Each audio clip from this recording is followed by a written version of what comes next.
Welcome to Making Herstory. This isn't polished success stories. This is the fire, the chaos, the gut punch truth of women who refuse to play small. The real, feral stories. The messy, bold, audacious stories that flip the table and set shit on fire. This is where we roar. It's Ashley Crabb. Buckle up, babe. We're making herstory. Hello, and welcome back. It's Ashley Crabb. I am so glad you're here. In case we haven't met yet, I'm a wife, mother, speaker, author. I help feral, audacious mothers root themselves in their story. Because when we realize our stories are the greatest asset we have, that no one else can tell our truth, that's when everything shifts. That's when we stop shrinking. That's when we start living out loud. And my work is about truth, embodiment, owning your magnetic power, even when you're still growing, still figuring it out, still becoming. And today I want to talk to you about something we do every single day. And we do it every single day without even clocking it. We start our conversations and sentences with it. We say sorry before we ask a question or voice a need. We say sorry before we even walk into a room and take up space. And then we say like ridiculous things. Sorry, can you pass the salt? Like, what the hell is that? What the hell is that? We were conditioned. We have been conditioned, taught slowly and consistently to be sorry, pretty much for existing, for having thoughts, for having ideas, for having wants and needs and dreams, and for going after them. And we've also been taught when to say sorry. Like, we've been taught to say sorry in motherhood for not being a good enough mom. We've been taught to say sorry in our marriage for not being a good enough wife. We've been taught to say, I'm sorry in business because we aren't good enough entrepreneurs. Like, we have been apologizing for the inconvenience of being a full ass human, for being a woman who is full of life and energy. And that is insane. But I was having a conversation with my podcast editor, Brooke, last week, and I had this mind-blowing realization. And I think it's going to blow your mind too. But what I realized is that, and it's from something she said, she was like, I'm really just sorry I can't be in two places at one time. And it was like my brain, my alien brain literally exploded. I was like, holy shit. We're saying sorry to ourselves. Every single time we say sorry to somebody else, we're saying sorry to us. And that has shifted my mind in the last week so hard because we are saying sorry for our past decisions. We're saying sorry for the limiting beliefs that we have started to carry and hold on to and embody and align. Even though we know better, we know ourselves better. But because we keep showing up as the mother, as the woman that everyone thinks we're supposed, or that we think we're supposed to be because everyone else tells us that's what we're supposed to be, because we believe that, and we know it's not our truth, we keep apologizing to ourselves for not showing up as the woman who we know we're meant to be. And I feel like I've been saying sorry for forgetting her, for letting her down, for wanting to be in two places at once. And in a really, really massive way, I am saying sorry to her for not living the life we thought we'd be living now. And in a really big way, it's grieving. We're saying sorry for grieving all of these past chapters of ourselves. And we're apologizing as we continue to grow, as we continue to expand, because we still are holding on to that guilt, to that shame for the moments that we abandon ourselves. We're apologizing for putting that feral little girl, the one that we were born as, into a fucking box and like sealing it up and leaving her there. And here's the thing that I had to sit with. We weren't just handed this conditioning. We picked that up. We picked that conditioning up and we said, okay, I'm going to carry it. I will take that on. And we fucking fed it. We continued to feed the beast, not just by saying sorry so many times, like we inherently believed we must say sorry to be in this world. We started to make ourselves invisible in the sense that we apologize for being here. Like when you apologize for being here, you just start erasing yourself. I refuse to do that anymore. Like I'm not lost. Motherhood didn't erase me. My marriage didn't erase me. This conditioning cannot erase me, but I can no longer grieve the fact that nobody sees me because I was an active participant in my own disappearing act. And that is not something to be ashamed of. That's not something I'm ashamed of. That's not something I am willing to carry guilt on, right? But what I am willing to do is look at it and name it and decide what to do with it. What I decided to do is I decided to say, you know what, Ashley?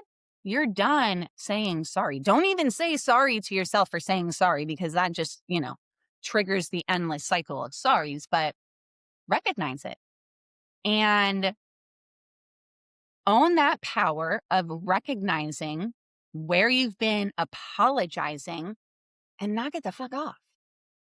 And that power in that decision allows me to forgive myself. And that's the biggest thing.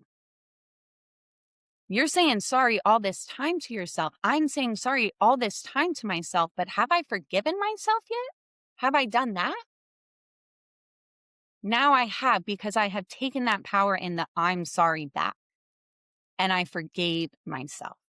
I also need to tell you about July, this event in July of 2025. I went to a mastermind event and it was one of the worst experiences I've ever had.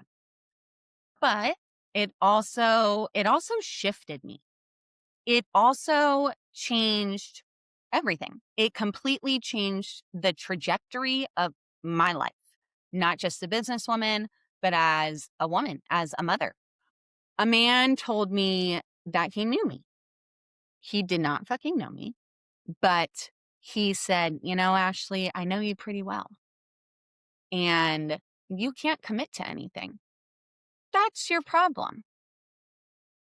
And you're showing your sons that you can't commit to anything.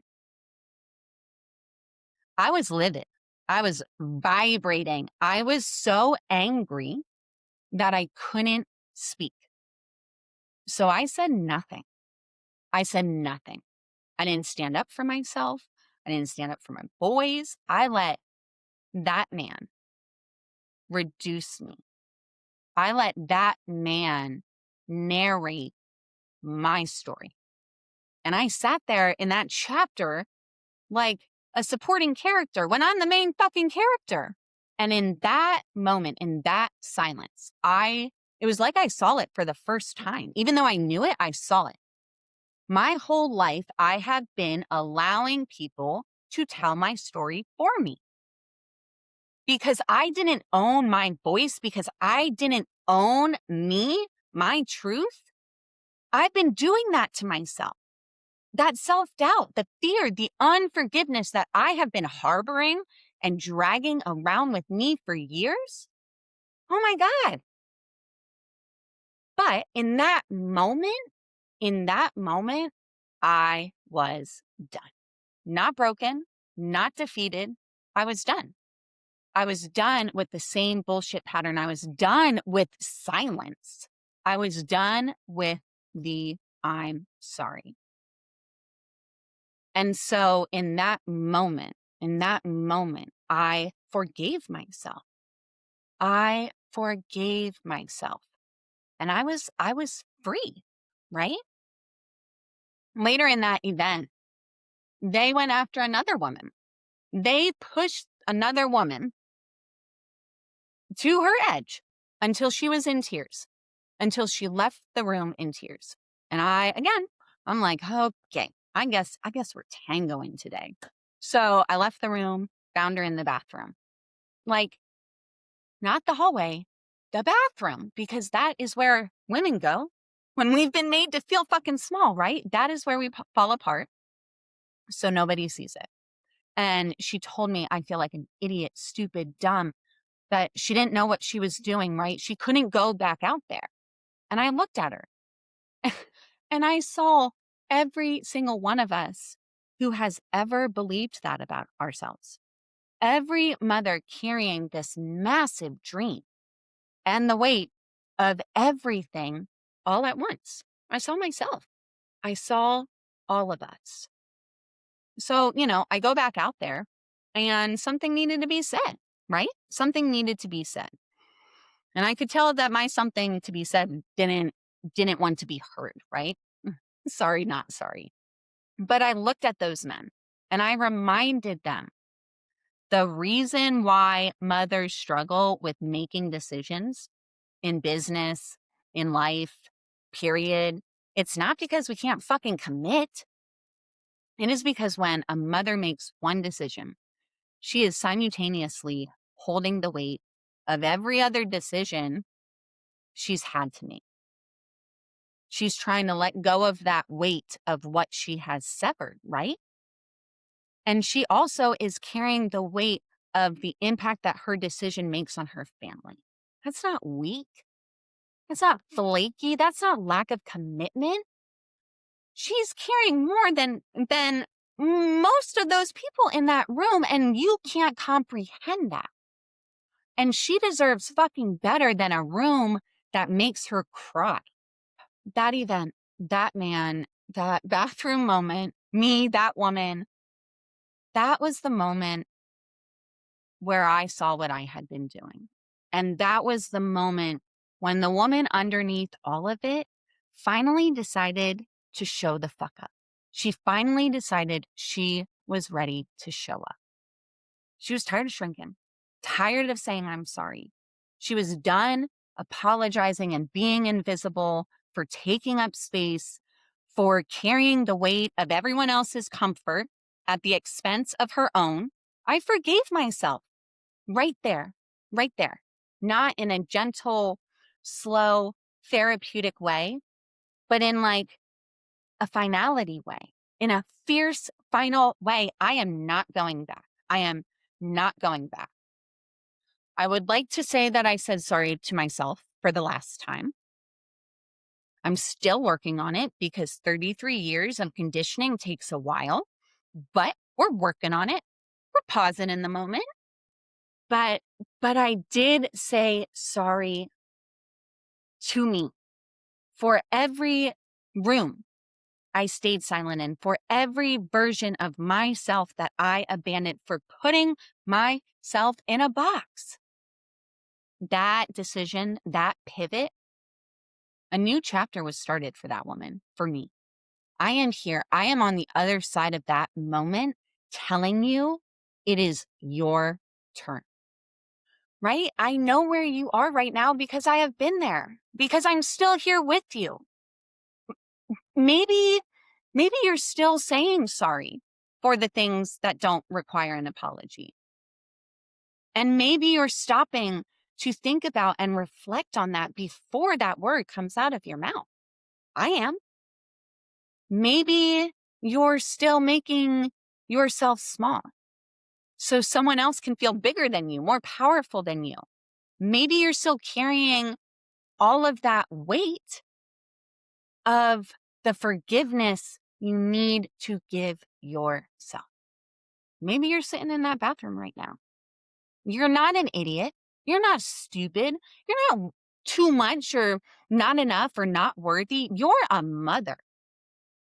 You're a mother creating something so real while also carrying a shit ton. And you don't owe anyone a sorry besides yourself for that. Sorry for carrying that invisible weight. I'm not doing that anymore. And so, this is what I'm continuing to do. This is what I encourage you to continue to do. Slow down. First off, slow down, because I think we all need to do that. But when you slow down, one, you can halt that sorry before it slips out of your mouth. But two, I have started to realize when I don't slow down and I say sorry and I backtrack that statement and do that right now, right? Stop disappearing. You're growing, baby. You are growing. We are growing. And so that decision to stop disappearing, to stop carrying invisible weight, to forgive yourself, that decision is wealth. That transformation is wealth. That kind of wealth doesn't burn out. It multiplies.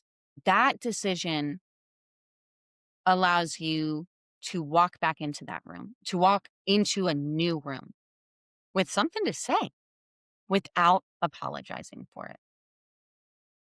If this episode hits something, if it cracks something open inside of you, I want to be in your corner. I want to help you get your story out there. Download my free Tell Your Story Fire Starter.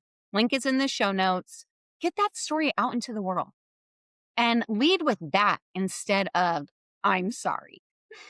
If you want to go a little bit deeper, book a clarity call, 30 minutes, let's vibe. I would love to talk. If you're a mother redefining wealth on your terms and you want to bring your story into this room, I would love to talk about it. Reach out about being a guest. Your story belongs here. Our stories belong here. Subscribe so you never miss a week, and share this episode. Share this episode with a mother who needs to hear that she can forgive herself. Before you go, repeat after me. I am a wealthy woman. I am a present mother. I am a leader, and I don't have to prove myself.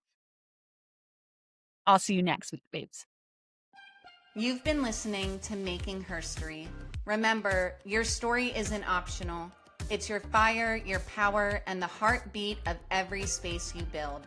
So take up space, tell it raw, and keep building the kind of legacy that can't be ignored. It's Ashley Crabb, and I'll be back with more bold, brave, feral stories soon. And if you want to stay feral with me, hit subscribe, share this with your sisters, and let's make herstory louder together.